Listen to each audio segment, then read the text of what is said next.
உறவுகள் எல்லோருக்கும் வணக்கம். உங்கள் எல்லாரையும் அன்புடன் வரவேற்பது தமிழ் கிரிக் ஃபீவர் சேனல். இன்றைக்கி நம்ம சேனலில் எதை பற்றி நியூஸ் பார்க்க போகிறோம்னா, சீஃப் செலக்டர் அஜித் அகர்கரோட பதவிக்காலம் முடிஞ்சிருக்கு. அதனால புது செலக்டராக யார் வரப்போகிறாங்க அப்படின்றதையும் மேலும் பல கிரிக்கெட் செய்திகளையும் தெரிஞ்சுக்க போகிறோம். வாங்க வீடியோக்குள்ளே போகலாம். இங்கிலாந்து அணிக்கான தொடர் தோல்விக்கு அப்புறம் இந்தியா இப்போ தான் கொஞ்சமாக அதுலேருந்து வெளியே வந்துட்டுருக்காங்க. இந்த நிலையில் ஆகஸ்ட் மாதம் இலங்கை கூட 2 டெஸ்ட் மேட்ச் கொண்டு தொடர் விளையாட போகிறாங்க.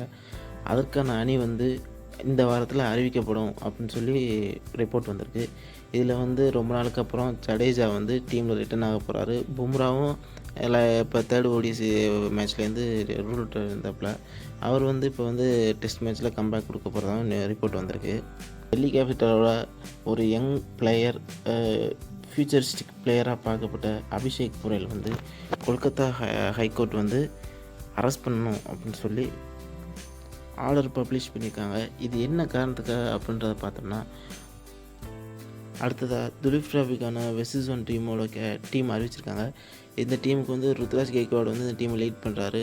வைஸ் கேப்டனாக மும்பை டீமோட ஆல்ரவுண்டர் ஷம்ஸ் முலான் இருக்கார். இந்த டீமில் உர்வில் படேல், முகேஷ் சௌத்ரி, சர்ஃப்ராஸ் கான் எல்லாருமே இந்த டீமில் வெஸ்ட் ஜோனில் ஆடுறாங்க. இங்கிலாந்து டெஸ்ட் டீமோட ஹெட் கோச்சாக ரவி அஸ்வின் போகிறாரு அப்படின்ற ஒரு ரூமரும் ரொம்ப பரவிக்கிட்டு இருந்துச்சு. அதுக்கப்புறமாக ஆண்டி ஃப்ளவருக்கு ஹெட் கோச் அப்ரோச் போனதாகவும் அவர் அதை நிராகரிச்சிட்டாரு அப்படின்னு சொல்லி ஒரு நியூஸ் வந்துச்சு. இந்நிலையில் ஜஸ்டின் லாங்கர் இங்கிலாந்து டீமோட ஹெட் கோச்சாக டெஸ்ட் டீமுக்கு ஹெட் கோச்சாக அப்பாயின்மெண்ட் பண்ணியிருக்காங்க. பொறுத்து பார்ப்போம். பேஸ்பால் டீம் அவர் எப்படி ஹேண்டில் பண்ணி எந்த அளவுக்கு கொண்டு வராருன்னு பார்ப்போம். தி 100 டோர்னமெண்ட்டில் பர்மிங்ஹாம் ஃபோனிக்ஸ் டீமோட கேப்டனாக இருந்த இங்கிலாந்து ஆல்ரவுண்டர் ஜேக்கப் பெத்தல் இப்போ ஒரு இன்ஜுரினால ரூல் அவுட் ஆயிருக்காரு. அவரோட இடத்த டோனோவன் ஃபெரேரா இப்போ ரீப்ளேஸ் பண்ணுறாரு. இந்த சீசனுக்கான பர்மிங்ஹாம் ஃபோனிக்ஸ் டீமை கேப்டன் பண்ண போகிறது டோனோவன் ஃபெரேரா தான். இந்த 2023 வருஷத்துலேருந்து இந்தியன் கிரிக்கெட் டீமோட செலக்டர்ஸ் கமிட்டியோட பிரசிடெண்ட்டாக இருந்தவர் அஜித் அகர்கர் தான். இப்போ 2026 ஜூனோட ஒரு பதவிக்காலம் முடிவுவிட்ட நிலையில் அடுத்த தேர்வுக்குழு தலைவராக யார் வரப்போகிறா அப்படின்ற எல்லாரோட மத்தியிலும் ஒரு டாக்ஸ் இருந்துச்சு.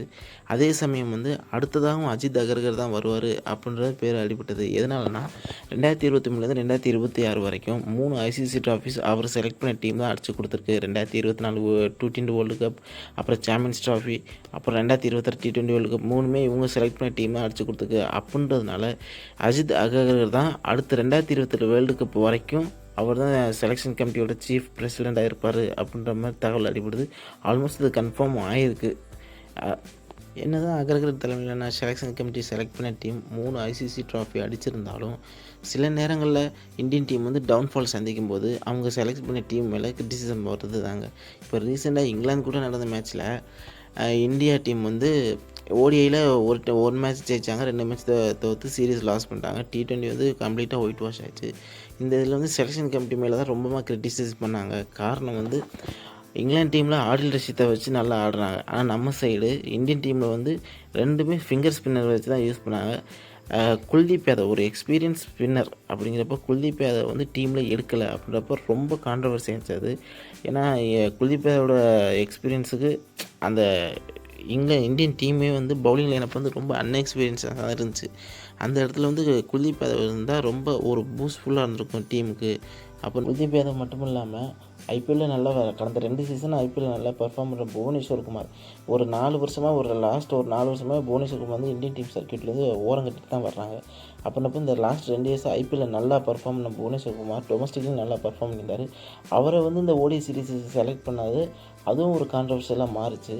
ஏன்னா நீங்கள் அவரை ஐசிசி ட்ராஃபிக்கு தான் நீங்கள் அவர் செலக்ட் பண்ண போகிறதில்ல. அப்படிங்கிற பட்சத்தில் நான் இந்த மாதிரி ஒரு ட்ரையல் சீரீஸ் அந்த மாதிரி இதில் அவரை செலக்ட் பண்ணல. அப்படிங்கிறப்ப இது ஒரு அன்ஃபேரான டிசிஷன் சொல்லி எல்லாருமே அவரை அட்டாக் பண்ண ஆரம்பித்தாங்க. இப்போ ரீசெண்டாக அனௌன்ஸ் பண்ண ஜிம்பாப்வே டூருக்கு இந்தியன் டீம் அனௌன்ஸ் பண்ணாங்க. அதில் லாஸ்ட்டாக இப்போ ஐபிஎல்லில் நல்லா பர்ஃபார்ம் பண்ண புவனேஸ்வர் குமாரே எடுக்கல, ஷமி எடுக்கல, சிராஜும் இல்லை. ஆனால் அந்த லாஸ்ட் 2026 ஐபிஎல்லில் 0 விக்கெட் மயங்க் யாதவ் விக்கெட்டே எடுக்கலை. அப்படின்றதுல அவர் பேர் என்ன ரீசன்னால இன்க்ளூட் பண்ணாங்கன்னு தெரியல. அவர் ஹெவி இன்ஜுரி ப்ரோனு, அவரோட ஸ்பீடு மட்டும்தான் அவரோட பவுலிங்கில் இருக்குது, வேரியேஷன் இல்லை. அப்படின்றதுனால அவரையும் டீம் விட்டு கொஞ்ச நாள் ஒதுக்குனாங்கன்னா மறுபடியும் என்ன ரீசன்னால டீமில் எழுதுக்காங்கிறது தெரில. அதுபோக ஐபிஎல் நல்லா பர்ஃபார்ம் பண்ண குருணால் பாண்டியா இருக்கார். அப்புறம் ரஜத் படிதார் அவரை வந்து எடுத்துருக்கலாம். அவரை எதனால ரஜத் படிதார் ஓரங்கட்டுறாங்கன்னே தெரில. குருநாள் பாண்டியாவை நான் எதுக்கு சொல்கிறேன்னா, ஆர்சிபிக்காண்டி சொல்லல. இப்போ அக்ஷர் படேல் இவங்களுக்குலாம் ரெஸ்ட் பண்ணிட்டு அதில் ஐபிஎல்ல நல்லா பெர்ஃபார்ம் குருநாள் பாண்டியாவுக்கும் ஒரு சான்ஸ் கொடுத்து பார்க்கலாம். ஆனால் புவனேஸ்வர் குமாரை வந்து செலக்ட் பண்ணது வந்து ரொம்ப அன்ஃபேர் தான் நான் சொல்லுவேன். என்ன காரணத்தினால அவர் ஓரங்கட்டாங்கன்னு தெரில. 2027 வேர்ல்டு கப் வேறு சவுத் ஆஃப்ரிக்காவில் நடக்க போகுது. நம்ம இந்தியன் டீமோட பவுலிங் லைனப்பில் வந்து பும்ரா தான் ஃப்ரண்ட் பவுலராக இருக்கார். அதாவது எப்படின்னா பவுலிங் அட்டாக்கை லீட் பண்ணுறவராக இருக்கார். அவருக்கு சப்போர்ட்டாக ஷமியோ இல்லை புவனேஸ்வர் குமாரோ கண்டிப்பாக டீமில் இருக்கணும். எப்படியும் சிராஜை வேர்ல்டு கப்புக்கு எடுப்பாங்க. அப்படிங்கிறப்ப எக்ஸ்ட்ரா ஒரு பேசுகிறா வந்து ஷமியோ இல்லாத புவனேஸ்வர் குமார் கண்டிப்பாக இருக்கணுங்க. பார்ப்போம் இனி வருங்காலங்களில் ஓடிஐ மேட்ச்சுக்கு ஸ்குவாட் அனௌன்ஸ்மெண்ட்டில் எப்படி பவுலர் இருக்கிறாங்கன்னு பார்ப்போம். கூடிய விரைவில் இன்னும் ஒரு சில தினங்களில் வந்து அஜித் அகர்கரை செலெக்ஷன் கமிட்டி தலைவராக மீண்டும் செயல்படுவார் அப்படின்ற அறிவிப்பு இன்னும் ஒரு 2-3 நாட்கள் எதிர்பார்க்கலாம். கூடிய விரைவில் வரும்.